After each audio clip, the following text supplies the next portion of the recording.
78வது சுதந்திர தினத்தையொட்டி ஈரோட்டில் 350 பெண்கள் பங்கேற்றுள்ள பெண்களால் பெண்களுக்காக என இரவு நேர நடை மாரத்தான் நடைபெறுகிறது. இது தொடர்பான விவரங்களை செய்தியாளர் சதாசிவம் வழங்க கேட்போம். சதாசிவம், வணக்கம். இந்த மாரத்தான் தொடர்பான விவரங்களை பதிவு பண்ணலாம். சதாசிவம். நிச்சயமாக வணக்கம். நாட்டின் 78வது சுதந்திர தினமானது இன்னும் சற்று நேரத்தில் நாடு முழுவதும் வெகு விமரிசையாக கொண்டாடப்பட உள்ளது.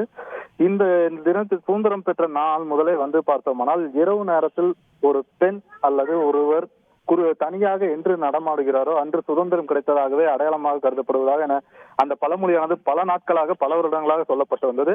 அதனை மெய்ப்பிக்கும் வகையில் ஈரோடு வஉசி பூங்கா மைதானத்தில் இருந்து சுதந்திரம் பெற்றதை கொண்டாடும் வகையிலும் பெண்களுக்கு நள்ளிரவு நேரத்திலும் சுதந்திரம் இருக்கிறது என்பதை வலியுறுத்தும் வகையில் பெண்கள் மட்டுமே பங்கேற்கும் அதாவது நள்ளிரவு நடைப்பயணம் என்ற தலைப்பின் கீழ் பெண்களை ஒருங்கிணைத்து மொடக்குறிச்சி சட்டமன்ற உறுப்பினர் சி.கே. சரஸ்வதி மற்றும் ஈரோடு மேயர் நாகரத்தினம் மற்றும் அந்த அமைப்பின் கார்த்திகா சிவகுமார், தீபக் சக்தி கணேஷ் ஆகிய பெண்கள் ஒருங்கிணைத்து மாவட்ட ஆட்சியர் ராஜகோபால் சுங்கரா மற்றும் மாவட்ட எஸ்பி ஜவஹர் ஆகியோர் கொடியசைத்து தொடங்கி வைத்தனர். இந்த நடைப்பயண மாரத்தானது ஈரோடு வஉசி பூங்காவில் தொடங்கி பேருந்து நிலையம் வழியாக சென்று மேட்டூர் சாலை, அரசு மருத்துவமனை சந்திப்பு என முக்கிய சாலைகள் வழியாக சென்று மாவட்ட ஆட்சியர் அலுவலகத்தில் நிறைவேற உள்ளது.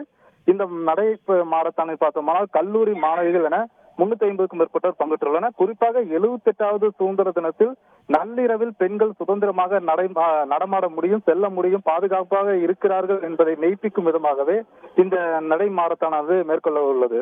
இது குறிப்பாக இந்த தினத்தில் கவர்ந்துள்ளது. விவரங்களுக்கு நன்றி சதாசிவம். செய்திகளை உடனுக்குடன் தெரிந்து கொள்ள உடனே சப்ஸ்கிரைப் பண்ணுங்க.